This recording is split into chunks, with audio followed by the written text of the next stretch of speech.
Hey guys, Dana Jacoviello here, founder of Bullies Keep Out, and today my guest is Zach Van Norman.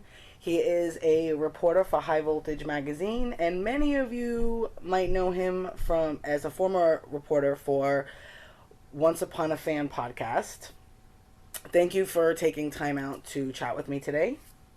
Of course, anytime. Hi, everybody. So, as I just mentioned, you for a long time actually, you've been around pretty much the whole 7 years for the Once Upon a Fan podcast, right? Well, we started the podcast for season three, Okay. um, but I was part of Once Upon a Fan, the larger website, starting with like season two, because I was basically after the first season looking for other people who love the show as much as I did. So it's kind of how it Awesome, awesome. So, I usually like to start. Obviously, we're going to talk about bullying and whatnot. So, one of the questions that I always like to start off with is the obvious. It's obvious that who's not against the cause of fighting against bullying. But is there any personal reason or anything that you've personally been through online or offline that makes you speak out for the cause? well, personally, for me, I do have more of a personal story, I suppose, because when I was growing up, I was basically the only obviously gay kid in a small town. Hmm.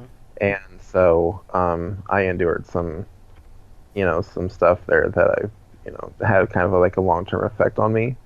And it's just, I feel like it's something that needs to be stood up against because I certainly didn't have the capability of standing up for myself back then because times were very different from where they are today, where kids can, I mean, it's wonderful that kids today can celebrate who they are and be proud of who they are. It's a much different world from where it was in like the late 90s. Right. Exactly. um, yeah, so I mean, kind of just what I went through as a teenager, and even as an adult, still, there's certain aspects of life, seeing the bullying aspect through the gay citizen point of view, if you will. There are still things that I see happen on a daily basis, certain levels of like discrimination, which is a form of bullying in and of itself, I suppose. So that's kind of been my personal experience, and that's one reason why I'm so outspoken. Yeah, no, it definitely is. I mean, when we say all forms of bullying, we always like to make sure that we preach that, things might have different names, but it's still a form of bullying. Just like we advocate for domestic violence, it's very close to me, but that is a form of bullying. Now, yes, it's a very different level of bullying, but it's still a form. It still goes back to it, and that includes, the LGBTQ community, mental illness.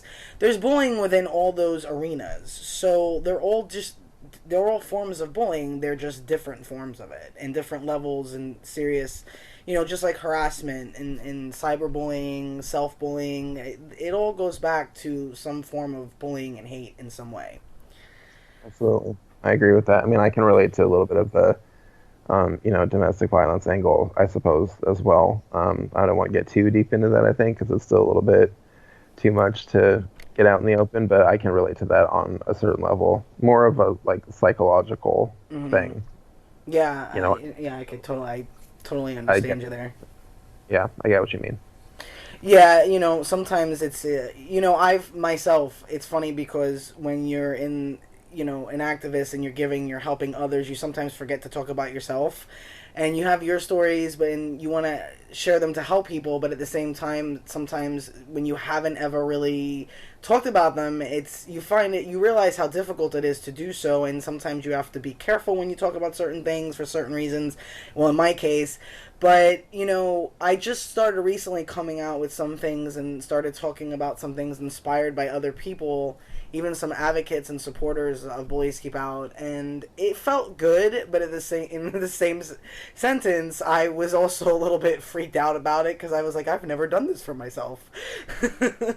I totally get that as well. I think that, a big reason for why, I mean, we struggle with being able to talk about this kind of thing, obviously, is the feeling of shame that, it's happened to us. And in certain cases, like if it happens to you as an adult, and, especially if it's something that you're actually aware of while it's happening to you, and you still allow it to happen for whatever reason, it does create some deep feelings of shame there that you kind of allowed it to happen and that you may have also, you know, done your fair share to have to take responsibility for that.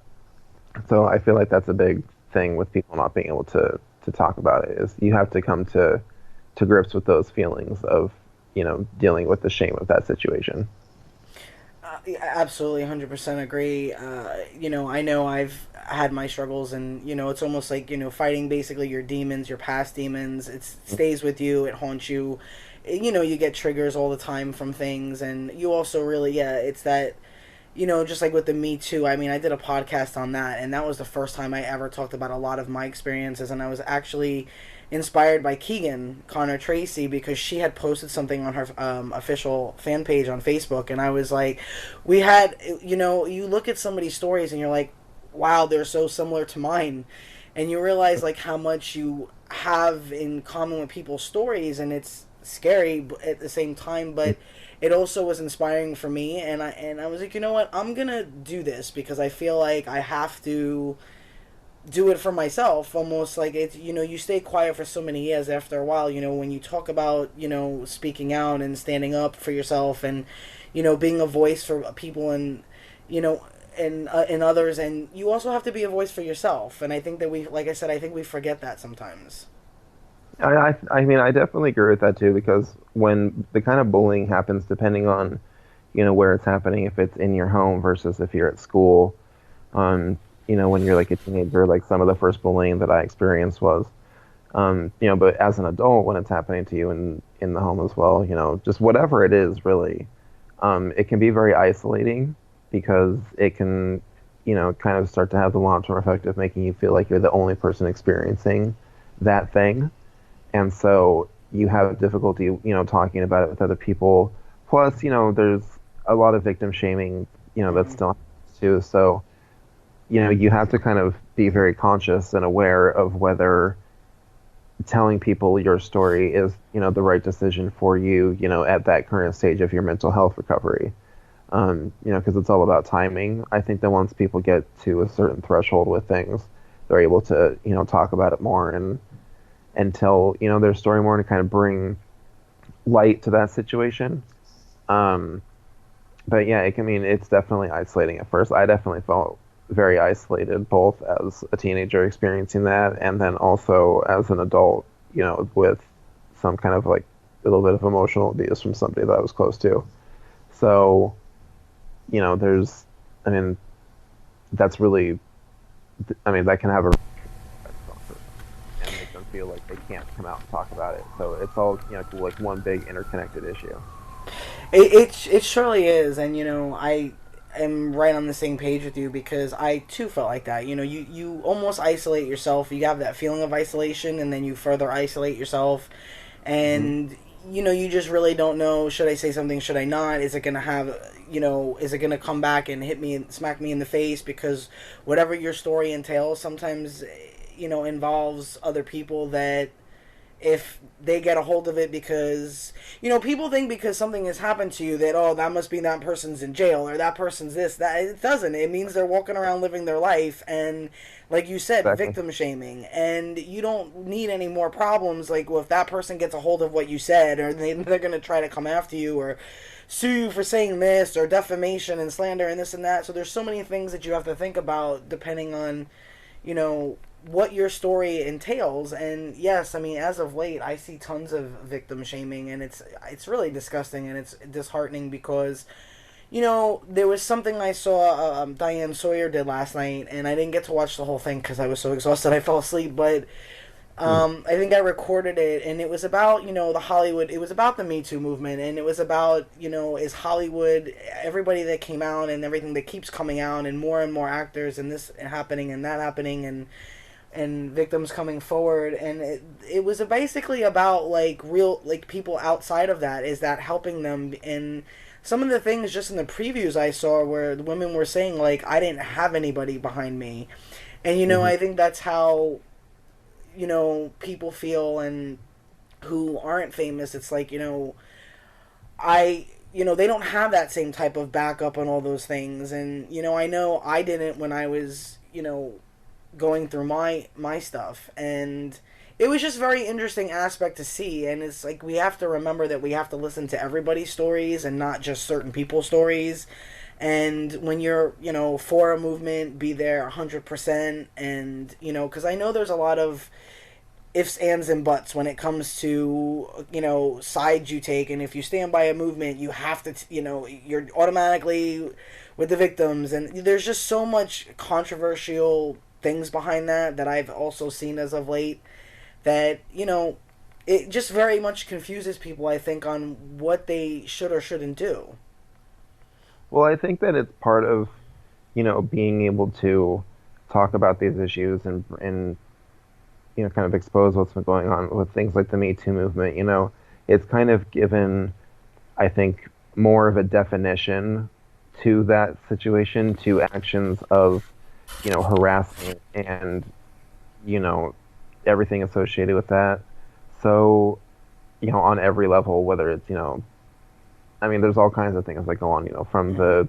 the kind of trivial issues to the more, the most severe, situations where, somebody is, taken advantage of in one way Right. or another, Right.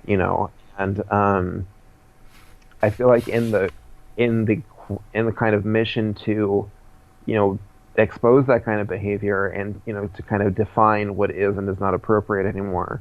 By doing so, it's also kind of drawn this very, this is this and that is that scenario where it's very black and white and there's not a lot of room for much of a gray area. Mm-hmm. Um, kind of, plays to your point just now where there is kind of no like middle ground.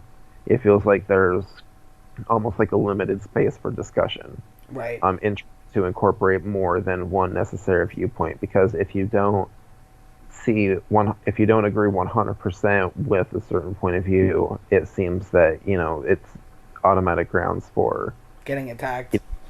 getting attacked and all communication Mm-hmm. kind of coming to a halt and not being able to actually find that common ground that's required in order to really find a solution that works for everybody. Yeah, it's so true, and I've seen that happen with a lot of situations. It's like, and a lot of people misinterpret, I think, on social media too. It's like, oh my, they see something and they automatically make speculations and assumptions on where a person stands and their viewpoints and beliefs. And I always say that, like, you can't, it's like a smokescreen, social media. You don't know what a person's thinking unless they actually say it. So let's Right. not overreact and jump to conclusions because you saw something that you don't think that you like, that you're reading into and you're not sure. But everyone, all my friends agree, but this group doesn't.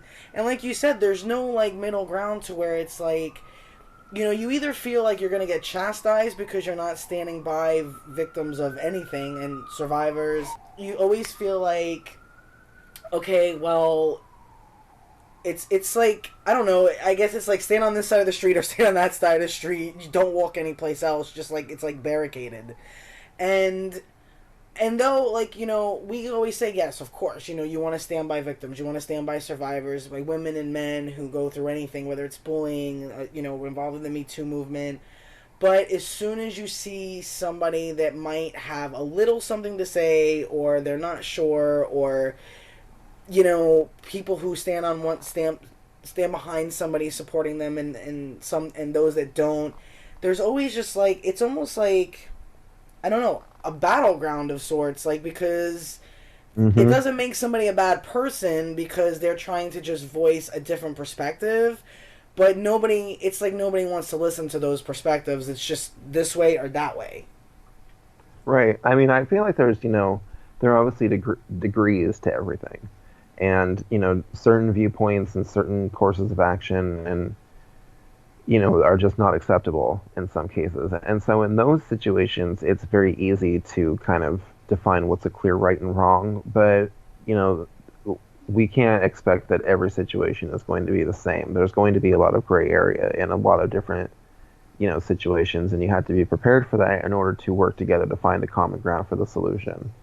And it's, when the breakdown in communication happens, I think there's also a breakdown in trust because you feel perhaps that the other side is simply too untrustworthy that you can't really extend that olive branch far enough to be able to believe them when they say that they're going to come to the table with certain things.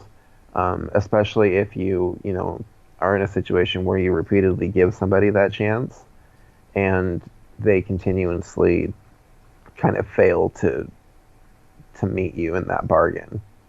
It kind of erodes that trust away, but at the same time, you know, maybe you're looking at them trying to give them the benefit of the doubt, or you always see the best in people, so you just try to give them the better chance. But that's the thing Hmm. that ends up like that's kind of the trap that you Ex- have to be ex- conscious. exactly. It's you took the words right out of my mouth with that statement. It's you know, it's innocent until proven guilty. Some people want to give people the benefit of the doubt, especially when you might know somebody that's involved in something. But in doing, oh, you're just happy.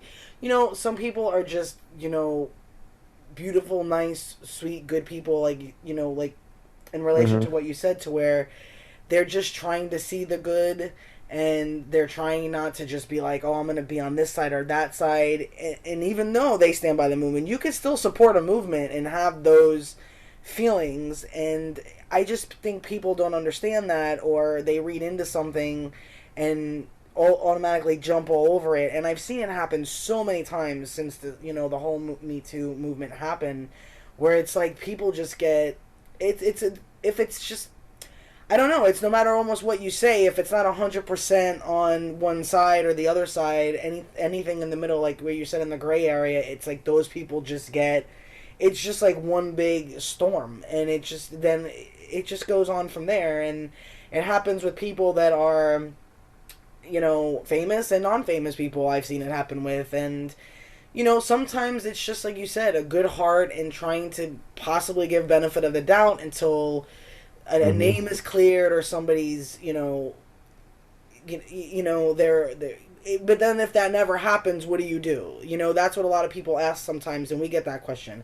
What if a person is technically never cleared? What do you do in that situation? Because you know how hard it is to prove, and just because we all know that just because someone isn't in jail or they don't have charges, that doesn't mean they didn't do it. We all know this Right. because there's tons of it all over the place. I mean, look at a lot of the things that people say with Trump and all the stuff that is going on with him. He's not in jail, obviously, but I mean, when it's happened to me, none of those people are in jail. It doesn't mean it didn't happen, and I didn't say anything for years, and it doesn't take away and it doesn't discredit what happened to me. But a lot of people feel that when people say, well, okay, it's been a long time, nothing ever happened, but technically the person wasn't clear, but nothing ever happened. But then as soon as anybody starts talking to them, it's like all hell breaks loose. So it's a very blurry fine line. And like I said, I think there, like you said, there needs to be more, a little bit of a gray area where people don't necessarily jump down each other's throats for it. Well, there has to be a willingness to come to the table and really talk about the subject with somebody, and to not completely write off what the other person is going to say. Being open to the fact that your convictions may not be absolute and you may have to adjust your feelings accordingly, depending on what another person says. Like, there is no shame in admitting that how you feel or what you've been thinking recently is maybe incorrect in your current viewpoint, and that you've changed how you feel about something. Like, there's no shame in changing your mind. So, that should be something that should be allowed. And I feel like people are so unwilling, like they're so just, stuck in their convictions Mm-hmm. that they don't allow for that wiggle room to have it go from, a belief to an idea, really, because a belief is something that's more absolute Mm-hmm. versus an idea of something which is more malleable and can be changed and conform to whatever new information it's received over time. You know what I mean? So Absolutely. I wish that that was like more of a thing. Like, you see a lot of that like online, like with online fandoms and Mm-hmm. with social media, especially being the instrument that it is, and as we've now been seeing with recent you know events in the political world, that social media has had a very direct impact on how we see the world and Mm-hmm. how that can shape our society on a government level. So, I mean, it goes everywhere. Like, it's such a unique time in history, really, because we're so technologically advanced, in one way, that's a really good thing because it allows for, the fostering of a great community support system on certain, corners of the online fandom. Like with Once Upon a Fan, we, saw a great community come up, that was built around the show that everybody loved, that was about hope and good triumphing over evil at the end of the day, and holding on to the belief that that's possible, that you can write your own happy ending, and that Hmm. everything can move on. But then you know and I've seen it in other places online as well, where people can come together and trade, exchange information and become great, friends, and forge great relationships within these communities. And it inspires artwork, and Hmm. you know, people to kind of kind of realize what their passion is and start to pursue that as a career, and have kind of a very deep impact on people. And in that way, social media has been an incredible thing. But on the other hand, there's the reverse side of that coin, where there's very troubling instances of bullying, and just everything that kids today have to deal with, let alone the adults as well. I don't know. It's really unique, I think. It definitely is, and again, I agree with you, and I say that all the time. I said social media can be a beautiful thing, but it could also be an ugly thing. But Hmm. oh, the good always outweighs, the bad. There's always more positive than negative, I truly feel. But there are some times where, I'm online myself because I have to be in everything that I do with Bullies Keep Out and outside of that. And a lot of it involves social media, and I love it. But there's sometimes where it's like I just want to like shut my phone or throw it out the window because Right. I'm just looking at things and I'm reading things, and like you said, it's really no different than when you have people getting bullied and bullies. People have asked us, do you work with bullies? Of course we do, because there's that gray area. If somebody wants to change, like we were talking about earlier, and they have a different point of view all of a sudden, and they realize things, yes, I think anybody can possibly be rehabilitated if they really want to bad enough and Right. they're willing to Absolutely. do so. And we have to give them that chance, not just write them off because they were in the past horrible, which is what the message of a lot of what you mentioned too with Once Upon a Time. That was a lot of the message that was in that show. And it was very inspiring because you saw a lot of evil and bad and like and the quote that you always hear that everybody's always tweeting, good can come from broken, that I believe Lana Paria has said. That's a very popular quote that's been going around for a long time, that good can come from broken. And people, so many quotes from their shows and from the actors and whatnot have just done tremendous amount of good with the fans. But like you said, it's a beautiful community, but then there's also like the toxic situations, the friendships that are beautiful, and then you have the friendships that I hear a lot of stories of broken friendships and the bullying and just really insane things that happen that I personally have never seen before. I've never been into fandom. I never knew anything about a fandom, and Right. I didn't even know what it was until I started watching Once Upon a Time, and then we started working with a lot of them, and I'm like, what is a fandom, and what do all these things mean? I get it. I totally get it. I relate to that because I was never really. I mean, I've been a fan of something before. Like I'm a fan of Star Wars. I'm a fan of Harry Potter. Right. Things like that, where the community events that I experienced were back when, we were having the midnight release parties for books 5, 6, and 7, and then when the movies were coming out, going to those midnight showings, and having that kind of little wizarding fandom kind of be a thing. But that was more like that was in the early days of the internet, and like reporting on the news and things like that. It wasn't like it is now. Certainly, we didn't have. I mean, our social media back then was, I think we had MySpace, and not even. I'm Yeah. not Oh even. my God. You remember MySpace? Jeez. So okay, right? So like we didn't have all of that stuff like we do today. So with Once Upon a Fan and Once Upon a Time, this was a unique experience for me because I'd never experienced anything like that. Been part of a larger fandom, and also, kind of being in my late 20s when the show came out, and Right. um, experiencing some like that kind of community building, and that feeling of having fostered good relationships with people. Yeah. That was, I mean, that was something that I wasn't necessarily expecting at that point in my life. Mm-hmm. I I've made such great, friendships and met so many great people off of it and had incredible experiences that Oh I yeah, me can't, like, too. you couldn't have written this, like, you can't write the kind that I've kind of experienced almost in a way. Yeah. People wouldn't believe it. So, I mean, it's been a really unique time, and I'm so grateful to anybody who's ever been involved with having something to do with that, from the actors and the writers and, the people at ABC who allowed it to happen, and, the people who supported me along the way as well. Like, I mean, that's been really cool to be part of a community like that where we all support each other. Like, there are artists like Megan Crisp who Oh is on yeah. Twitter. Like, she's absolutely amazing. I love her Once Upon a Time stuff. And, Mhm. I mean, there's just so many great artists all over the place and so many great causes that have come from it. Like when Jennifer Morrison wore a dress every day in December. Oh yeah. And then when Rebecca Mader had just designed put that logo on some shirts and some T-shirts or some hoodies and some T-shirts rather, so Yes. that she could support what was it, the The Lollipop Theater, I Lollipop believe? Theater for the kids. Yeah, Right. that was great. Yeah. Like, I I'm mean, actually wearing that shirt right now. that's also, oh, God, that weird coincidence. Okay, we're on the same level. That's awesome.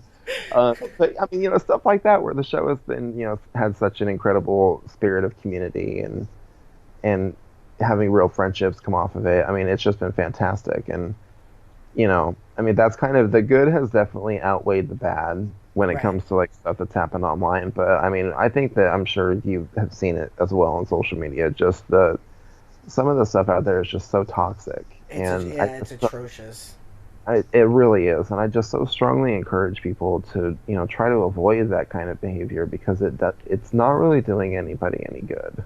Like, it's just, I mean, go ahead and live your life and, do Mhm. whatever is best for you, I guess. But, I think that we all bear a responsibility for looking out for each other and kind of needing to take a step back and think about how our actions can affect, people around us, even if we don't know them. Mhm. Um, because, like, just because, you may be in a situation where you don't know the people around you, like if you're in public somewhere and you're at a movie theater or something, like, or if you're shopping or on a train somewhere or, what have you, like, at a certain level, you don't have to know these people to still want everybody to be okay. And, like, if you're in an emergency situation, that, as we have seen, so many times with one thing or another, whether Mhm. it's, you know, shootings that are so rampant in our country or, natural disasters where Right. neighbor helping neighbor, like, you know, when you look for the good people, those kind of things are always there. I think that everybody has that in them, and we just, lose sight of it so much, and that's where the bullying kind of comes from. It's just, that fear to accept something that we don't know and something that's different, and really kind of based as well in feelings of wanting to prove oneself Mhm. and kind of, assert one's own identity in, this mass collective of humanity that we're all living in on this planet. Yes, it certainly is that that that seems to be that type of scenario. And I also think that also sometimes you have you got a lot of different ages within fandoms as well, from young to middle to older.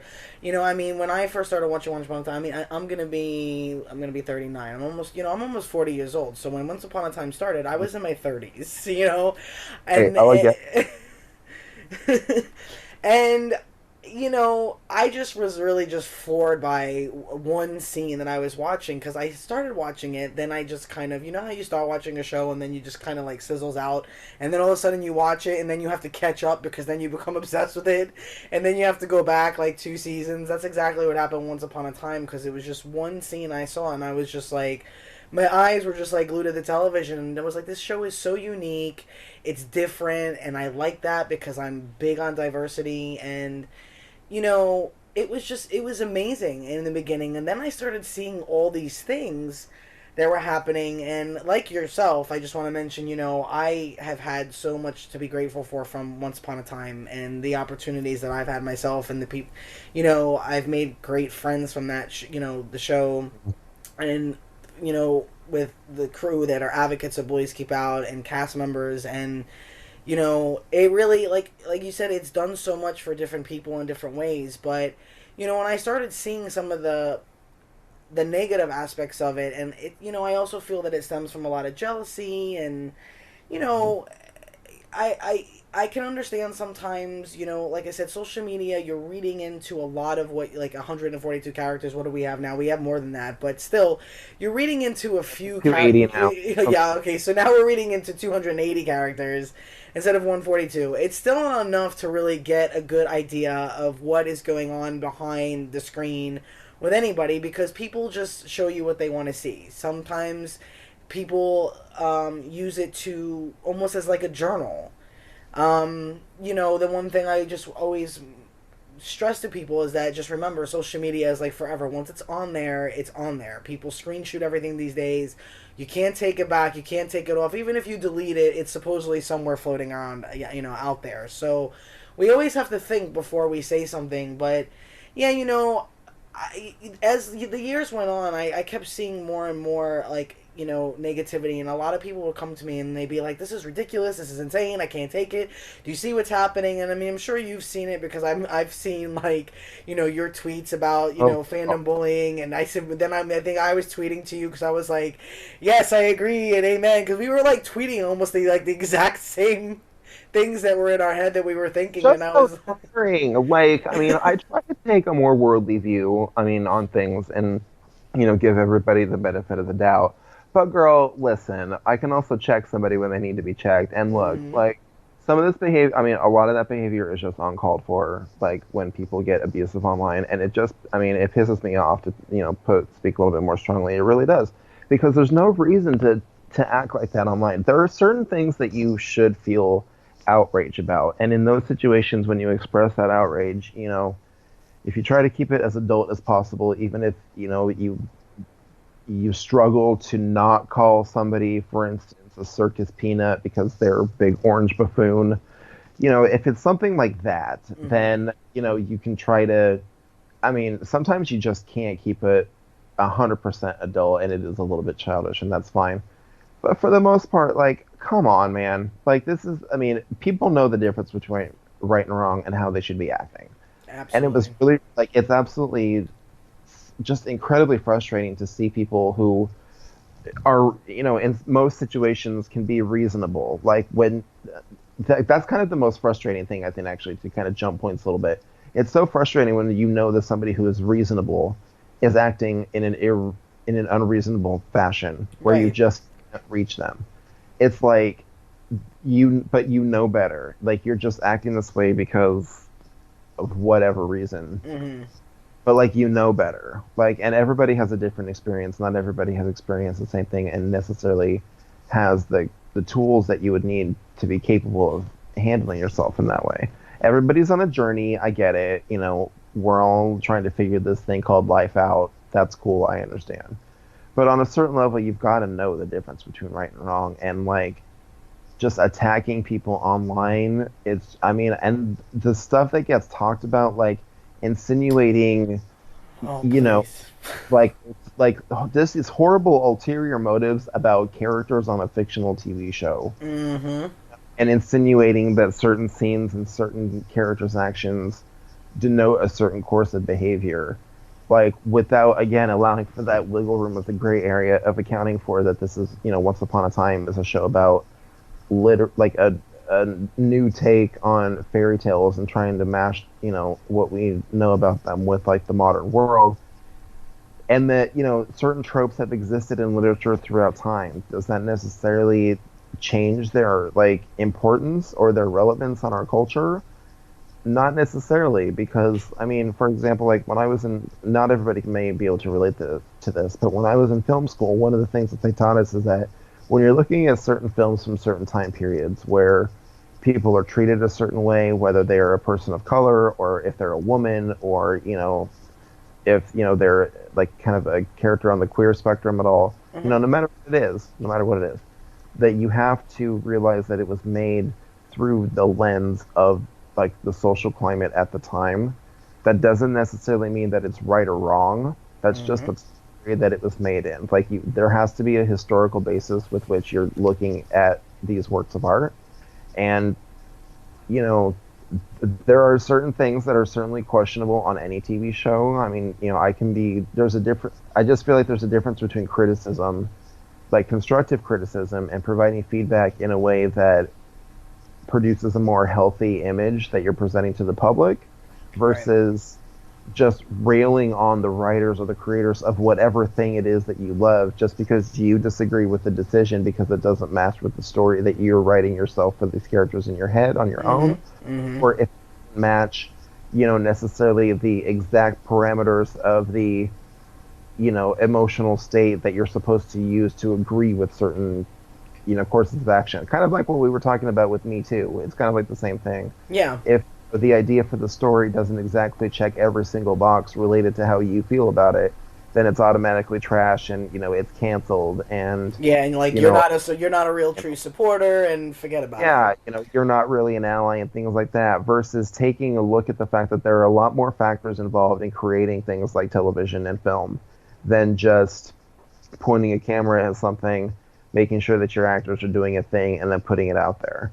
Like, there are so many different layers involved with creating something like that for media that, you know, and the thing is that that factor alone is so well known in today's culture with the internet and everything that I don't understand why people aren't more cognizant of it when they're making their complaints and in some cases escalating the situation to unreasonable, you know, dynamics. Like, I mean, that we live in a media obsessed culture now where everybody carries a computer in their pocket Mm-hmm. and we're constantly looking at other people's lives and trying to, find some kind of fulfillment through our own, whether it's, seeing what other people are going and doing and being inspired by that, or like living vicariously through people's posts, like whatever. Like, we live in a media obsessed culture, so why are people not more conscious of the fact that there are so many layers to putting out something in media? Like, not everybody has positive intentions. That's absolutely true. And that kind of behavior absolutely should be called out when it's recognized. I mean, it shouldn't be allowed in certain situations because we've got to progress as a species if we're going to survive. Because at this point, like, the planet on which we're living is kind of on the fritz, and we're going to have a tough time going ahead as it is just with that. So the last thing we need to be doing is fighting with each other about like whether or not somebody's Instagram post got more likes than somebody else's, or like whatever it is. Like, I mean, there are so many problems facing ourselves. Like, I mean, I just saw a video the other day that it was like raining in a New York subway, which is insane to me. And then like knowing that there are like bridges that are collapsing when you're driving on the Mm-hmm. freeways in Los Angeles, and even just the streets. Like Yep. when me and my friend, drive up to Griffith Observatory to go hiking, and you're on these roads, and they're all kinds of tore up. Like, and not having the budget to be able to fix that kind of thing. There are consequences to to thinking of adulthood as something like adulting. Like, I mean, I mean, that's a totally separate tangent, I suppose, but like, oh my God, there are just so many things that we need to worry about that, like internet bullying and fighting. Like, why is that even a thing? Like, I don't understand. Darling, you took the words right out of my mouth. I couldn't have said it better because I say this all the time. It's like you're in my head. Because that's why that day I was like, he's saying, like, right, what's coming. I'm saying at the same exact time. And it was just like, I just found it to be like, there's so many people that do feel like, things that we've been talking about, yourself, myself, and, it's so true. There's like I say that all the time. There are so many things that are important right now, and we are. Why are people fighting about reality versus non-reality? And even when I just did a live with Emma Booth, and we said like they're characters. You have to be able to distinguish that this is a job. We all go to jobs every Right. single day, and it's a job. It's not their morals, values, and beliefs. It's you're seeing a perception. That's how you perceive something. It doesn't mean that's how it was meant to be perceived. And everybody has their own viewpoints, and that's wonderful. That is the beauty of diversity and why we're all unique and different.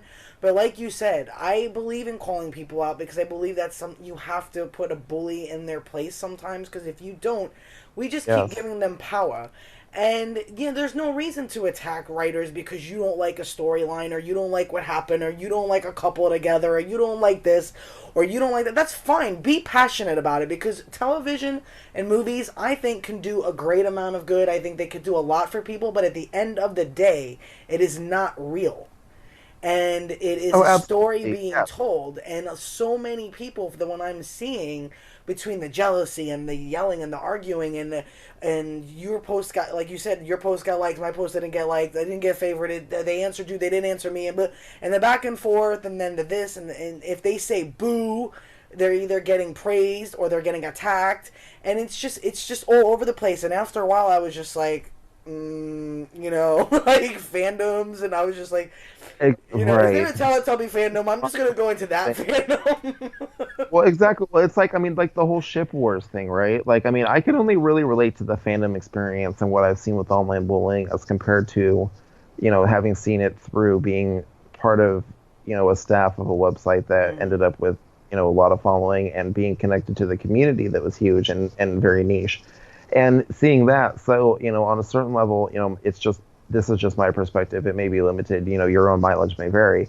But for me, like when I would see like the ship wars, like I mean, sometimes like when certain characters' behavior would be called out, like especially with like for Once Upon a Time, it was Emma Swan being with Hook, and how that was problematic versus people who thought that Emma and Regina should be together, which Right. was always extremely confusing.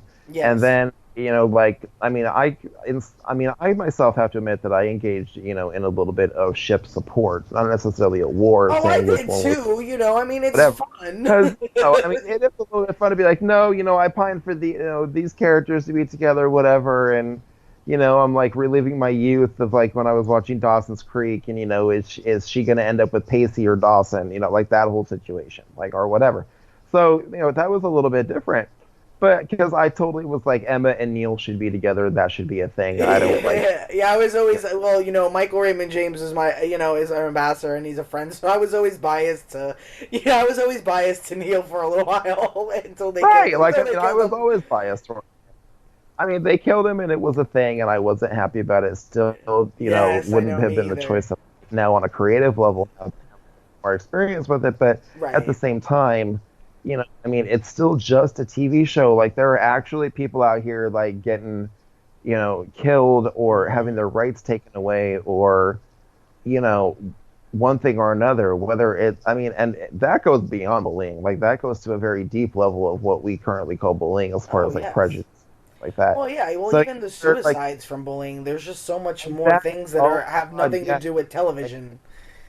yes, exactly. Like especially like with the gay community again, like being somebody who did experience a very deep depression as a teenager and feeling like I didn't have an outlet or any way Hmm. to express myself about my experience as a gay teenager and not having anyone to relate to and having very very limited access to images that portrayed people like me in a positive light. I Hmm. mean, Will and Grace was such a groundbreaker. Queer as Folk was kind of the more like adult version Oh, of that, I think. yeah. Both great shows, though. I love But both. Oh, yeah. Great both. shows. I mean, yeah, I mean, they're good shows in their own right. For certain things, they have certain aspects to them that could be considered problematic too, Oh, of but that course. doesn't necessarily decrease their value in terms of exposure of that part of our culture and that facet of humanity's experience. So, I mean, it, that was such a unique thing, and so then like the push to have it like a gay character on Once Upon a Time, for example, was so great. Like to experience something like that, and now to see it actually happening Hmm. this season between two characters is absolutely incredible. Like, and it's meaningful for multiple reasons, but more than anything, it's that we're being seen and Hmm. relationships in this particular genre, as far as fairy tales go, is being validated.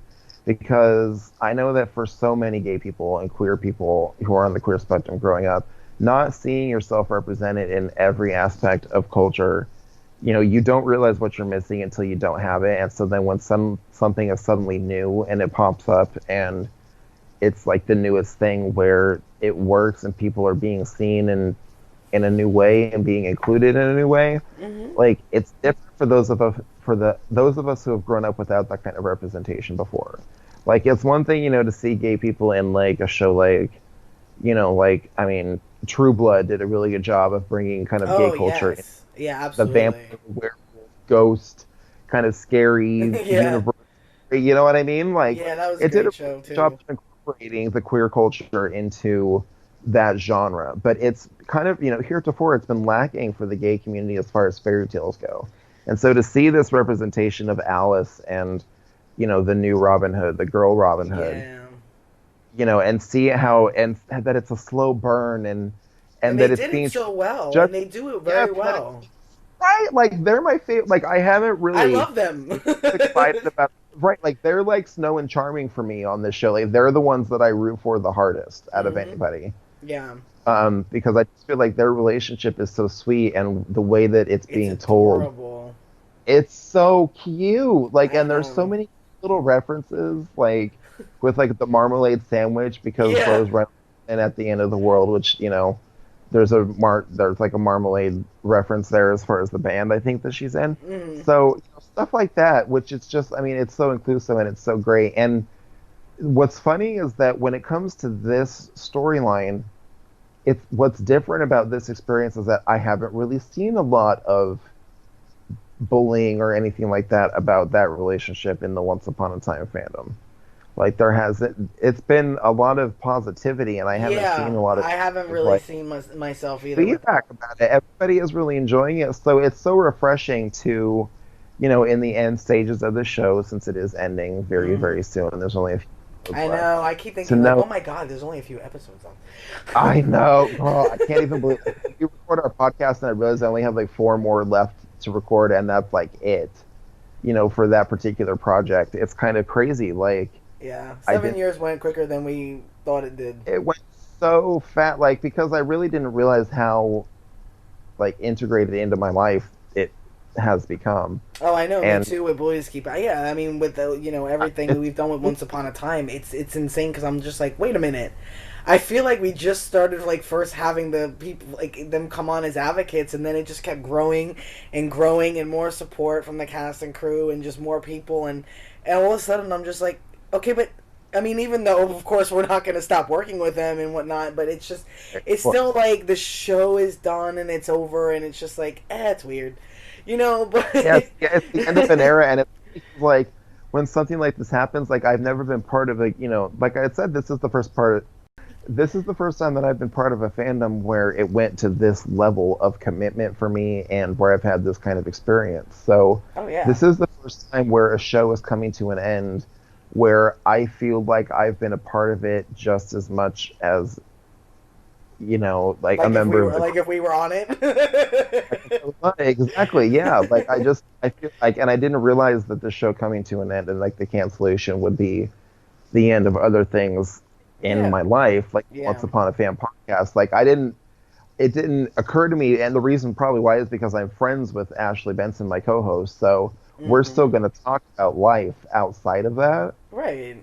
We're still going to have those conversations, but in particular, that podcast and the show being there and something to talk about, the fact that that's going to be gone, that's very like I mean, I feel like seriously, like I'm part of like this is oh my god, like I can't, I can't believe it. This is just nuts. Like I'm so glad that the saving grace, kind of like at the end, is that this relationship between like or Alice and Robin, like the Mad Archer, is like being met with such open arms and enthusiasm and support because it's like kind of rescuing the fandom from itself in a way and being like, okay, look, like this is something that's actually good, and yay, it's being told well and it's appropriate and Yeah, I mean, woohoo. you're always gonna have the stragglers who are upset. I mean, I know I did see some bullying of some of the newcomers, but overall, it's been the most positive.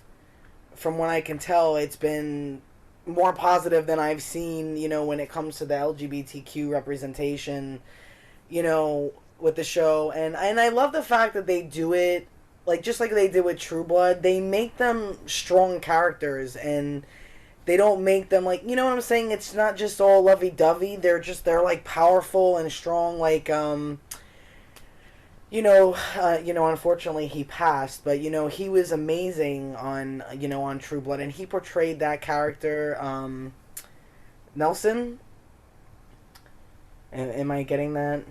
I never really got into True Blood that much, so I don't Yeah, actually I know. want to say, yeah, Nelson. He But had passed away, but he portrayed that character just I don't even have words. I mean, he just had stunning performances, and I even watched him when I heard of his passing over and over again because, like I said, Mikey was on that show for a while, and it was a friend of his, and I just kept watching the scenes over and over, and I love when it's done well.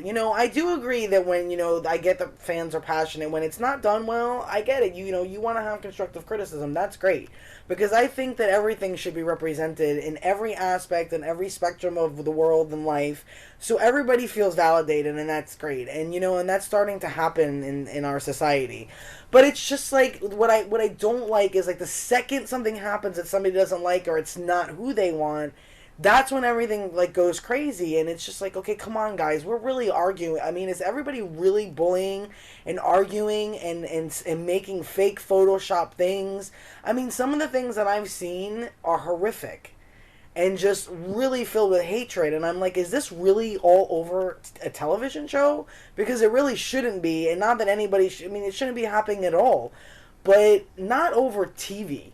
I mean, that's what I found to be, just so sad, because I feel like a fandom, what I always thought it should be, was just like a beautiful thing full of friendships, connections, like one big family. And even though it's like that, you just have, and even though the good outweighs the bad, there's just still just so much of it, and it keeps like you still keep seeing it, and it's just really sad. But I mean, you know, I really think people got more good out of it than bad, and inspiration, motivation, hope, and love, and connections, and that's what I really feel is the point of a fandom. So Right, and hopefully that can be applied to, other aspects of life. So that's what I hope that people ultimately would take away from that whole experience and what they loved about that show in particular.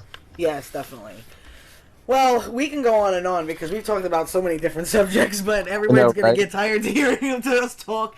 We'll do more chats because we'll have to, because they'll be like, okay, we don't want to listen to you guys talk for 2 hours, so in one shot. But Hmm. we will definitely do more because there's just so many things to talk about, and when you have good people to talk to them about and other advocates, and when you're on the same page, it's a beautiful thing. I So agree. thank you Look forward so to it. much for your time, Zach. I Of course. appreciate it. It was awesome and lovely to finally talk to you, rather just besides social I media.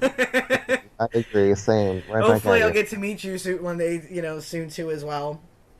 Hopefully, Um, so trying to get to your neck of the woods. Well, I mean, if you're in the New York area at least. yeah, I So mean, that's I live in New York, so if you're ever in New York, let me know. But I'm actually going to be in LA twice this year, so nice. Let me I know. We I can will let set you up know. for something. Yeah. Absolutely, absolutely. Um, guys, I hope you enjoyed our chat. Please join us next time. Always remember to be kind and love big.